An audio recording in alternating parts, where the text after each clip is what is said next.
യൗവനത്തിന്റെ നല്ലൊരു കാലം അത്രയും ഒരു സ്ഥാപനത്തിന് വേണ്ടി ചെലവഴിച്ച ഒരു യുവതി യുവാക്കൾ 800ഓളം പോരുന്ന യുവതി യുവാക്കൾക്കാണ് ഇപ്പോൾ തെരുവിൽ തൊഴിലില്ലാതെ ഒറ്റപ്പെട്ട് നിൽക്കേണ്ടി വരുന്ന അവസ്ഥയുണ്ടാകുന്നത്. ഒരു മുന്നറിയിപ്പുമില്ലാതെ ഒരൊറ്റ ഇമെയിൽ നൽകി ഇവരെ ആകെ പിരിച്ചുവിടുകയാണ്. തൊഴിൽ നഷ്ടമായി തെരുവിൽ നിർത്തുന്നത് 800 ജീവനക്കാരെ. പതിവ് പോലെ ഒരു ദിവസം ഒരു ജോലിക്ക് പോകുമ്പോൾ നിങ്ങൾക്ക് മുന്നിൽ നിങ്ങളുടെ ആ സ്ഥാപനം വാതിൽ കൊട്ടിയടക്കുകയാണെങ്കിൽ എങ്ങനെയാകും? അതാണ് ഇന്ന് യുവതി യുവാക്കൾ അനുഭവിക്കുന്നത്. പുതിയ ലേബർ കോഡിന്റെ ചുവട് പിടിച്ചുകൊണ്ടാണ് ഇല്ലാത്ത അന്താരാഷ്ട്ര പ്രശ്നങ്ങളൊക്കെ ചൂണ്ടിക്കാണിച്ചുകൊണ്ടുള്ള കോറോ ഹെൽത്ത് കമ്പനിയുടെ നീക്കം. എന്തായാലും നിലവിൽ ഇന്നിപ്പോൾ വീണ്ടും ചർച്ച നടന്നുവെങ്കിൽ പോലും ആ ചർച്ചയിലും ഒരു തീരുമാനവുമായില്ല.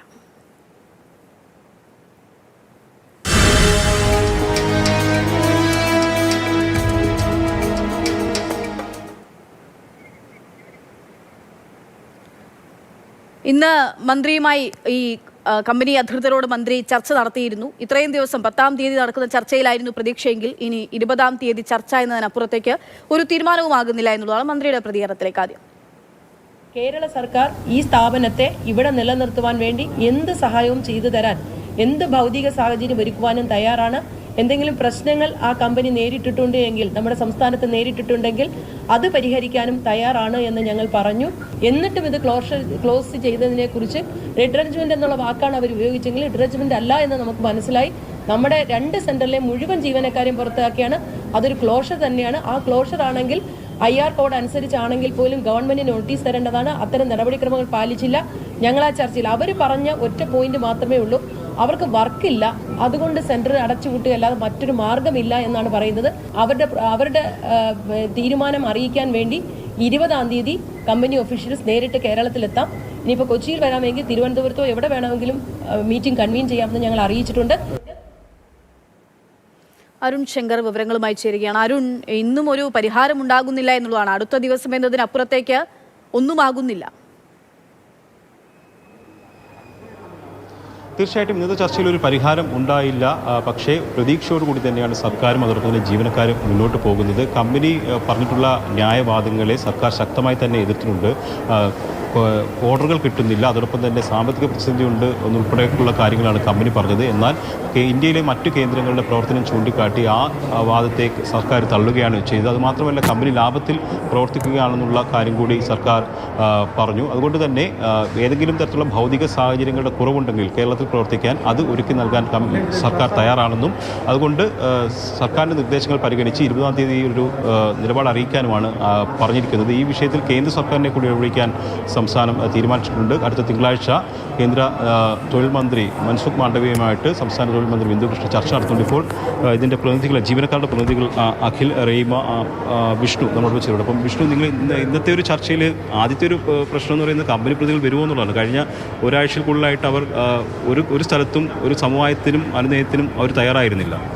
വളരെ സത്യമുള്ള കാര്യമാണ്. അതായത് കമ്പനിയുടെ ഒരു പ്രതിനിധിയെ നമുക്ക് നേരിട്ട് കാണാൻ, അതായത് ഈ കേരളത്തിൽ എവിടെയും കമ്പനിയുടെ ഒരു പ്രതിനിധികൾ ആരൊക്കെ ഉണ്ടെന്ന് എൻ്റെ അടുത്ത് ഒരുപാട് പേര് ചോദിക്കുന്നുണ്ടായിരുന്നു. ഇതിൽ കമ്പനിയുടെ പ്രതിനിധി ആരാണ്, നമുക്ക് കാണാൻ പറ്റുമെന്ന്. അങ്ങനെ ഒരാളെ കാണാൻ പറ്റിയിട്ടില്ല. പക്ഷേ ഇന്ന് ഹൈക്കോടതിയുടെ ഡയറക്ഷൻ ഉണ്ടായിരുന്നു. സോ നമ്മുടെ തൊഴിൽ വകുപ്പ് മന്ത്രി, MP, MLA എല്ലാവരുടെയും സാന്നിധ്യത്തിൽ, കമ്മീഷണർ എല്ലാവരുടെ സാന്നിധ്യത്തിൽ അവർ വരികയും ഡയറക്റ്റായിട്ട്, അതായത് ഓൺലൈനാണ് വന്നത്. പക്ഷേ അതിന് എല്ലാവരുടെയും പൂർണ്ണമായ സപ്പോർട്ട്, അതായത് ട്രേഡ് യൂണിയൻസിൻ്റെ എല്ലാവരുടെയും സപ്പോർട്ട് ഉണ്ടായിരുന്നു. പക്ഷേ ഇത് ചർച്ച ഒരിക്കലും സ്റ്റോപ്പായില്ല, അത് നിന്നില്ല. ചർച്ച കറക്റ്റായിട്ട് മുന്നോട്ട് കൊണ്ടുപോവുകയും അവർക്കൊരു അവസരം, അതായത് അവർക്ക് എല്ലാ സപ്പോർട്ടും ഗവൺമെൻറ് വാഗ്ദാനം ചെയ്തുകൊണ്ട് അവർക്ക് എന്താണോ മുന്നോട്ട് ഇവിടെ പ്രവർത്തിച്ചു പോകാനുള്ള എല്ലാവിധ സഹകരണവും ഗവൺമെൻറ്റിൻ്റെ ഭാഗത്തുനിന്ന് നൽകിക്കൊണ്ട്, ഈ ട്രേഡ് യൂണിയൻസിൻ്റെ ഭാഗത്തുനിന്നാണെങ്കിൽ എല്ലാവരുടെയും ഭാഗത്തുനിന്ന് ഇത് എല്ലാവിധ സപ്പോർട്ടും കൊടുത്തുകൊണ്ട് വരുന്ന 20-ാം തീയതിയിലെ ചർച്ചയിൽ അവർക്ക് ഇവിടെ ഫിസിക്കലി പ്രസൻറ്റ് ചെയ്യാനുള്ള ഡയറക്ഷൻസ് നൽകിയുണ്ടായി. സോ വരുന്ന 20-ാം തീയതി നടക്കുന്ന ചർച്ചയിൽ തീർച്ചയായും അതൊരു അന്തിമ ചർച്ചയായിട്ട് മാറും. സോ അതിൽ നമുക്ക് തീർച്ചയായിട്ടും നമുക്കൊരു കൃത്യമായിട്ടുള്ള ഒരു റിസൾട്ട് ഈ ഒരു പ്രശ്നത്തിലുണ്ടാകും എന്നാണ്. അടുത്ത ആൾ ഈ കമ്പനിയിലെ ഭൂരിപക്ഷം വരുന്ന ജീവനക്കാരുടെ പ്രതിയാണ്. 80% സ്ത്രീകളാണ് ഈ കമ്പനിയിൽ ജോലി ചെയ്യുന്നത്. ഇന്ന് കമ്പനി പറഞ്ഞൊരു വാദം എന്ന് പറയുന്നത് അവർക്ക് ഓർഡറുകൾ ലഭിക്കുന്നില്ല എന്നുള്ളതാണ്. അതുകൊണ്ടാണ് അടച്ചുപൂട്ടുന്നത്. പക്ഷേ സർക്കാർ അവിടെ പറഞ്ഞത് മറ്റ് കേന്ദ്രങ്ങളിൽ പ്രവർത്തനം മുന്നോട്ട് കൊണ്ടുപോകുന്നുണ്ട്. സെയിം വെർട്ടിക്കലാണ്. ഇപ്പോൾ കേരളത്തിലുള്ള എന്ത് പ്രവർത്തനമാണോ അത് തന്നെയാണ് മറ്റ് കേന്ദ്രങ്ങളിൽ നടക്കുന്നത്. അപ്പോൾ കമ്പനി ഒരു കള്ളം പറഞ്ഞുകൊണ്ടാണ് ഇത് അടച്ചുപൂട്ടുന്നത് എന്നുള്ളതാണ്. അതും നമുക്കതിൽ പറയാം. പക്ഷേ എന്താ പറയുക, മാഡം ആയാലും അതിന് ഒപ്പോണൻ്റായിട്ട് നിന്നു. കാരണം അതുകൊണ്ടല്ല, കാരണം ഇപ്പോഴും ഹയറിംഗ് ഉണ്ടെന്ന് പറഞ്ഞു. അതുപോലെ ലോസ് ഇല്ലയെന്ന് നമുക്ക് തെളിയിക്കാൻ പറ്റി. സോ അതൊരു കള്ളമെന്നല്ല, അവർക്ക് അതിൽ വാദിച്ച് പിടിച്ചു നിൽക്കാൻ പറ്റുന്നില്ല എന്നുള്ളതാണ് സത്യം. അതുകൊണ്ടാണ് ഇന്ന് അപ്പോൾ 20th മീറ്റിംഗ് അവർ ഷെഡ്യൂൾ ചെയ്തേക്കുന്നത്. നിങ്ങളുടെ ഒരു പ്രധാനപ്പെട്ട ആവശ്യം, നിങ്ങളുടെ ഗർഭിണികളായ സ്ത്രീകളുണ്ട്, അവരുടെയൊക്കെ മരുന്നുകൾ ഉൾപ്പെടെ ആ ഓഫീസിലുണ്ട്. പക്ഷേ ആ ഓഫീസിലേക്കൊന്ന് കടക്കാൻ പോലും ഇപ്പോഴും അവർ അനുവദിച്ചിട്ടില്ല. ഇല്ല, നമ്മളുടെ കുറേ സാധനങ്ങൾ അവിടെ ഇപ്പോഴും ഫ്ലോറിലിരിപ്പുണ്ട്. നമുക്കത് കിട്ടുകയാണെങ്കിൽ നല്ലതായിരുന്നു. ഈ പറഞ്ഞോട്ട് പ്രഗ്നൻറ്റ് ലേഡീസ് ഉണ്ട്, അത് ഉറപ്പ് തന്നിട്ടുണ്ട്, നമ്മൾ ചോദിച്ചിട്ടുണ്ട് അവർ. അപ്പോൾ അവർ തുറക്കാമെന്നാണ് പറഞ്ഞിട്ടുള്ളത്, നമ്മളെ സാധനങ്ങൾ എടുക്കാൻ മാത്രം. ഇപ്പോൾ ഓഫീസിൻ്റെ ഏതായാലും അവരുടെയും കുറച്ച് സാധനങ്ങൾ അവിടെ ഉണ്ട്, അസറ്റ്സ് ഉണ്ട് അവരുടെ. അപ്പോൾ തരാമെന്ന് പറഞ്ഞു. ചർച്ചയിൽ തൃപ്തിയാണ്, ആക്ച്വലി തൃപ്തരാണ്. ഇനി 20th ഫൈനൽ ഡിസിഷൻ എന്താണോ അതിനുവേണ്ടി വെയിറ്റിംഗ് ആണ്. ഈ മീറ്റിംഗ് ഇനി എൻ്റെ എക്സ്റ്റൻഷൻ 20th പോകരുതെന്നാണ് നമ്മൾ ഹോപ്പ് ചെയ്യുന്നത്. അഖിൽ നമ്മളോട് വെച്ചിട്ടുണ്ട്. അഖിൽ, ഇന്നത്തെ ചർച്ചയിൽ കുറച്ചും കൂടി ഒരു സമവായത്തിനാണ് സർക്കാർ ശ്രമിച്ചത്. പക്ഷേ ഒരു മുന്നറിയിപ്പ് കൂടി ഈ യോഗത്തിൽ കമ്പനിക്ക് സർക്കാർ നൽകിയിട്ടില്ലേ? നിയമ നടപടികളിലേക്ക് പോകും എന്നുള്ളത് നിയമം ലംഘിച്ചിട്ടുണ്ടെന്ന് കമ്പനിയെ ഓർമ്മപ്പെടുത്തിയില്ലേ? തീർച്ചയായും മിനിസ്റ്ററും MP ഒക്കെ എല്ലാം ഇതിനെക്കുറിച്ച് കമ്പനിയെ ഓർമ്മിപ്പിച്ചതാണ്. കമ്പനിയോട് ഒരു പ്രാവശ്യം പറഞ്ഞതാണ്, ഇത് സമവായത്തിൽ പോയിട്ടില്ല എന്നുണ്ടെങ്കിൽ ഗവൺമെൻറ് അതിനനുസരിച്ച് മൂവ് ചെയ്യും എന്നുള്ളതാണ് ഗവൺമെൻറ്റിൻ്റെ ഭാഗത്തു നിന്നിട്ട് മന്ത്രി പറഞ്ഞിട്ടുള്ളത്. കമ്പനിയോട് ഇതിനെക്കുറിച്ച് ഡീറ്റെയിൽ ആയിട്ട് അവർ കാര്യങ്ങൾ പറഞ്ഞതാണ്. സമവായത്തിൽ തീരുക എന്നുള്ളതാണ് ഇതിൽ ഏറ്റവും നല്ല കാര്യം. അപ്പോൾ അവരതിന് തയ്യാറാവില്ല എന്നുണ്ടെങ്കിൽ ഗവൺമെൻറ് അതിനനുസരിച്ച് നിയമപരമായിട്ട് എങ്ങനെ മൂവ് ചെയ്യാൻ പറ്റുമോ അതുപോലെ മൂവ് ചെയ്യുമെന്നാണ് ഗവൺമെൻറ്റിൻ്റെ ഭാഗത്തു നിന്ന് പറഞ്ഞിട്ടുള്ളത്. അപ്പോൾ കമ്പനി അവർ പറയുന്നതെന്ന് വെച്ചാൽ അവർ ഇത് ഒരിക്കലും തുറക്കില്ല എന്നുള്ള രീതിയിൽ തന്നെയാണ് അവരെ സംസാരിച്ചിട്ട്. അപ്പോൾ ഇവർ വേറെ സജഷൻ വെച്ചിട്ടുണ്ട്, മിനിസ്റ്റർ MP ഒക്കെ. അപ്പോൾ എന്ന് വെച്ചാൽ ഒന്നുമില്ലെങ്കിൽ ഇവിടുത്തെ വേറെ റീലൊക്കേഷൻ, അങ്ങനത്തെ കാര്യങ്ങൾ, വേറെ സ്ഥലത്ത് റീലൊക്കേഷൻ ചെയ്യുക എന്നുള്ളത് ഇത് സംസാരിച്ചപ്പോൾ അപ്പോഴും അവർ ഒരു പോസിറ്റീവായിട്ടുള്ള മറുപടി അവർ അതിന് തന്നിട്ടില്ല. കമ്പനീൻ്റെ ഭാഗത്തുനിന്ന് ഒരു പോസിറ്റീവായിട്ടുള്ള രീതിയിൽ നമുക്കൊരു റെസ്പോൺസ് കിട്ടിയിട്ടില്ല ഇതുവരെ. അപ്പോൾ ഗവൺമെൻറ് ആയാലും ലേബർ ഡിപ്പാർട്ട്മെൻ്റ് ആയാലും നമുക്ക് നല്ല രീതിയിലുള്ള സപ്പോർട്ടാണ് അതിൽ തന്നിട്ടുള്ളത്. ഇപ്പോൾ ഈ ഒരു പ്രതിസന്ധിക്ക് ഒരു പ്രധാന കാരണം തൊഴിൽ സംസ്കാരമാണെന്ന് തോന്നുന്നു. കാരണം എന്ന് പറഞ്ഞു കഴിഞ്ഞാൽ മറ്റ് കേന്ദ്രങ്ങളുടെ പ്രവർത്തനം മുന്നോട്ട് പോകുന്നു, കേരളത്തിലെ പ്രവർത്തനം നിർത്തുന്നു എന്ന് പറയുമ്പോൾ കേരളത്തിലെ ഒരു തൊഴിൽ സംസ്കാരം കാര്യം എന്ന് പറഞ്ഞാൽ നമ്മളിവിടെ അധിക സമയം ജോലി ചെയ്ത് കഴിഞ്ഞാൽ അധിക വേതനം വേണം എന്നുള്ള നിഷ്കർഷയൊക്കെയുണ്ട്. അത് കൃത്യമായിട്ട് ഇടപെടുകയും ചെയ്യും തൊഴിലാളി സംഘടന ഉൾപ്പെടെയുള്ളവർ. അത്തരമൊരു സംസ്കാരത്തിൻ്റെ പ്രശ്നം കൂടിയാണോ ഇത്? അതെ, ഒരു കൾച്ചറൽ ഡിഫറൻസ് എപ്പോഴും നമുക്ക് മനസ്സിലാവും. അതായത് മറ്റുള്ള സംസ്ഥാനങ്ങളിലുള്ള മാനേജേഴ്സുമാരുമായിട്ട് സംസാരിക്കുമ്പോഴത്തേക്കും നമ്മൾ അധികമായിട്ട് ചെയ്യുന്ന ഓരോ മണിക്കൂറും അവരൊരു നോർമലൈസേഷനാണ്.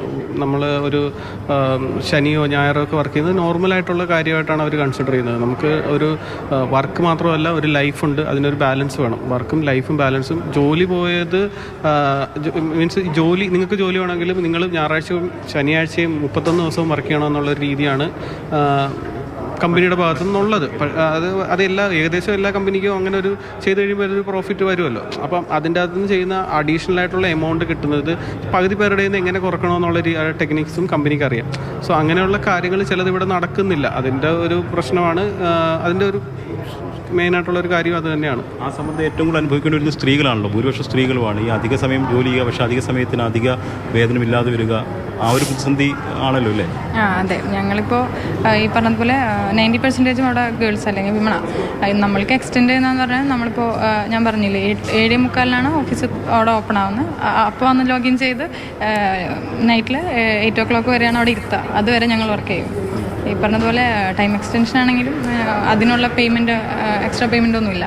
അതുകൊണ്ടായിരിക്കില്ലേ ഇവിടെ ലാഭം കുറച്ച് കുറയും എന്നുള്ളത് കൊണ്ടായിരിക്കും ഇവിടുന്ന് കൂട്ടിപ്പോകാൻ കാരണം?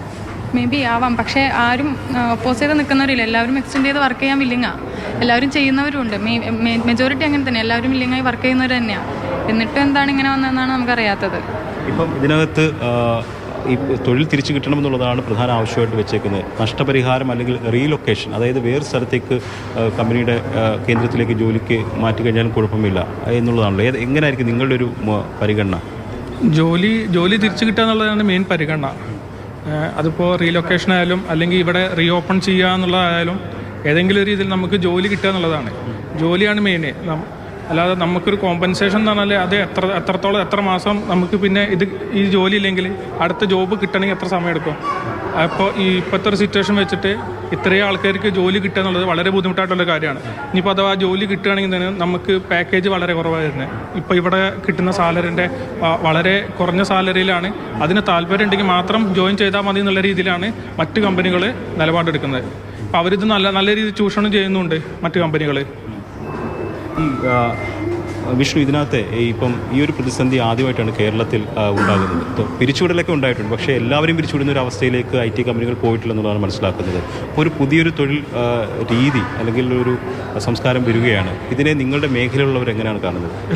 എല്ലാവരും തീർച്ചയായും വളരെ ആശങ്കയോടെ ആയിരിക്കും കാണുന്നത്. കാര്യം എന്ന് വെച്ച് കഴിഞ്ഞാൽ ഇന്ന് നമ്മളാണെങ്കിൽ നാളെ ഉറപ്പായിട്ടും ബാക്കിയുള്ളവരെ ടാർഗറ്റ് ചെയ്ത് വരും. ഇന്ന് അവർ നമ്മളെ തേടിയെത്തിയെങ്കിൽ നാളെ അവർ നിങ്ങളെ തേടിയെത്തും, അല്ലെങ്കിൽ നമ്മളെ തേടിയെത്തും എന്നുള്ള ഒരു ചിന്ത എല്ലാവർക്കും സ്വാഭാവികമുണ്ടാകും. പല പുതിയ ടെക്നോളജീസ് വരുമ്പോഴത്തേക്കും അതിൻ്റെ ആഫ്റ്റർ എഫക്ട്സ്, ഒരു ബട്ടർഫ്ലൈ എഫക്റ്റ് പോലെ അതെല്ലായിടത്തും എത്താൻ സാധ്യതയുണ്ട്. സോ അത് നമുക്ക് കേരളത്തിൽ ഇങ്ങനെ ഒരു പുതിയ ഒരു ഈ ഒരു ഇഷ്യൂ ആദ്യമായിട്ട് നമ്മളിൽ നിന്ന് സ്റ്റാർട്ട് ചെയ്തിട്ടുണ്ട്. സോ അത് ഇവിടെ കൊണ്ട് ആ പ്രശ്നം സോൾവ് ആകണം. എന്നാൽ മാത്രമേ ഉള്ളൂ കേരളത്തിലെ ഒരു വ്യത്യസ്തമായിട്ടുള്ള ഒരു നിലപാട് എല്ലാവരും ഒരുമിച്ച് നിൽക്കുന്നതിൻ്റെ കാരണം അത് തന്നെയാണ്. സോ അതിന് നമുക്ക് വളരെയധികം നന്ദിയുണ്ട്. ശരി അരുൺ, എന്തായാലും ഇപ്പോൾ അദ്ദേഹം പറഞ്ഞതുപോലെ തന്നെ ഇന്ന് അവര് ഞങ്ങളെ തേടിയെത്തി, അത് നാളെ നിങ്ങളെയാകാം അല്ലെങ്കിൽ നാളെ നമ്മളിലേക്ക് എത്താമെന്നുള്ള തോന്നൽ അത് ഇപ്പോൾ തൊഴിലാളികളിൽ പ്രൊഫഷണലുകളാണ് എന്ന് പറഞ്ഞിരുന്നവരാണ് IT ഫേമിൽ ജോലി ചെയ്യുന്ന ആളുകൾ എന്നുള്ളതാണ് പൊതുവെ പറയാറ്. അപ്പോൾ IT മേഖലയിലുള്ള ആളുകൾക്ക് അല്ലെങ്കിൽ കൂടുതൽ ഇങ്ങനെ സ്വകാര്യ മേഖലയിൽ ജോലി ചെയ്യുന്ന ആളുകളെ സംബന്ധിച്ചിടത്തോളം സ്വാഭാവികമായിട്ടും പുതിയ ലേബർ കോഡ് ഉൾപ്പെടെ ഒരു പരിരക്ഷയായിട്ട് ഈ കമ്പനികൾക്ക് ഉണ്ടാകുന്ന സാഹചര്യത്തിൽ അത്തരത്തിലുള്ള നിലപാടിലേക്ക് പോകാം. പക്ഷേ ഇവിടെ ലേബർ കോഡിന്റെ സീമയൊക്കെ മറികടന്നുകൊണ്ടാണ് മുന്നോട്ട് പോയിരിക്കുന്ന കമ്പനി എന്നതിൽ തർക്കമൊന്നുമില്ല, അത് വളരെ വ്യക്തവുമാണ്.